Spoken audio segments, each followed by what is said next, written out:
Pero unahan ko na po kayo. Hindi po ako magpo-comment sa kahit anong questions about... Pero muli kayo magtanggal nila yan. Well... Ayun na lang daw ni Catherine.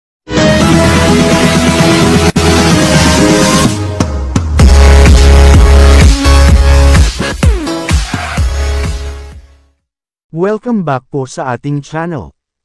Grabe, reaksyon ni Alden Richards sa hiwalayang Catherine Bernardo at Daniel Padilla pinagkaguluhan ng madla. Alamin ang buong detalye. Ingat na ingat ang Asia's multimedia star na si Alden Richards sa pagbibitiw ng salita ng tanungin tungkol sa paghihiwalay nina Catherine Bernardo at Daniel Padilla. Natanong kasi ang award-winning kapuso mati ni Idol kung ano ang naging reaksyon niya sa breakup ng isa sa pinakasikat na tambalan sa Philippine showbiz.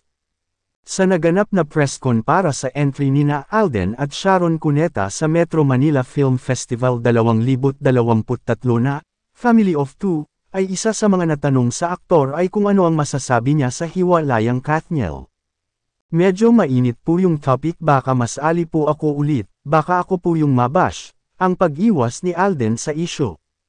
Ayoko na pong nababash, so tatahimik na lang po ako sa issue na yan, dagdag pa niya. Ano naman ang masasabi niya na may mga fans na nagsasabing sana sila na lang daw ni Catherine ang magkatuluyan at gumawa uli ng mga pelikula. Respeto ko na lang po sa kanila.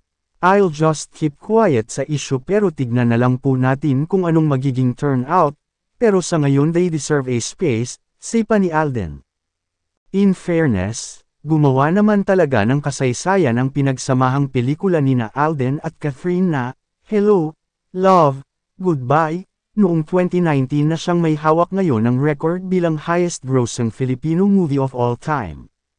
Narito naman ang reaksyon ng mga netizens sa naging panayam namin kay Alden kasama ang iba pang members ng press. Napaka-respectful ni Alden. Ang mga reporter parang palaging nababaguhan, pangkaraniwan na ang hiwalayan sa mga artista. Mag-asawa na, mag-boyfriend, bago lang kasal malalaman mo lang hiwalay na, palitan ng palitan at ikotan ng BF so nothing. The shock. Natural nowadays. Totoong tao tong si Alden Richards kaya di nawala pagka-idol ko dito. Good answer Alden, baka kasi ugnay ka pa sa hiwalayan nila at baliktarin na sikat pa yung nagloloko at ikaw yung lalaki na yun. Okay naman sila na lang ulit in a movie, bagay sla pinang forever. Kayo na lang. Correct ka dyan. Good job Alden. Gawa na lang kayo ng pelikula. Samantala, labis namang hinangaan ng mga fans ng aktor ang naturang naging pahayag nito sa naturang isyu na kinasasangkutan ngayon ng Katniel na kung saan umabot ng mahigit isang dekada ang kanilang relasyon ngunit nauwi lang din sa hiwalayan.